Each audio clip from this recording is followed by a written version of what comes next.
দেশের সব বিভাগেই ঝড় বৃষ্টির পূর্বাভাস রয়েছে। এর মধ্যে দুই অঞ্চলের উপর দিয়ে সর্বোচ্চ 60 কিলোমিটার বেগে ঝড় ও বজ্রসহ বৃষ্টি হতে পারে বলে আশঙ্কা করছে আবহাওয়া অফিস। রোববার দিবাগত রাত 1টা পর্যন্ত দেশের অভ্যন্তরীণ নদীবন্দরগুলোর জন্য দেয়া এক সতর্ক বার্তায় এ কথা জানানো হয়েছে।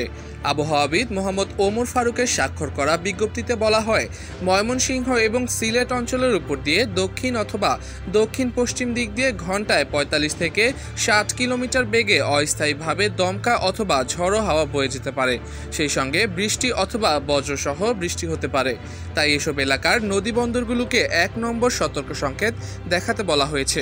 এদিকে আবহাওয়ার অপর এক বিজ্ঞপ্তিতে বলা হয়েছে, মৌসুমী বায়ুর অক্ষের বাড়তি অংশ ভারতের মধ্যপ্রদেশ, উত্তরপ্রদেশ, বিহার, পশ্চিমবঙ্গ ও বাংলাদেশের মধ্যাঞ্চল হয়ে আসাম পর্যন্ত বিস্তৃত রয়েছে। সেই সঙ্গে মৌসুমী বায়ু বাংলাদেশের উপর সক্রিয় এবং উত্তর বঙ্গোপসাগরে মাঝারি অবস্থায় রয়েছে। এই পরিস্থিতিতে আবহাওয়া অফিস বলছে, দেশের সব বিভাগে অস্থায়ীভাবে দমকা হাওয়া সহ হালকা থেকে মাঝারি ধরনের বৃষ্টি অথবা বজ্রসহ বৃষ্টি হতে পারে। এ সময় দেশের কোথাও কোথাও মাঝারি ধরনের ভারী থেকে ভারী বর্ষণ হতে পারে। দেশের সব বিভাগেই ঝড় বৃষ্টি ও ভারী বর্ষণের এই প্রবণতা আগামী কয়েকদিন অব্যাহত থাকতে পারে বলে ধারণা করা হচ্ছে।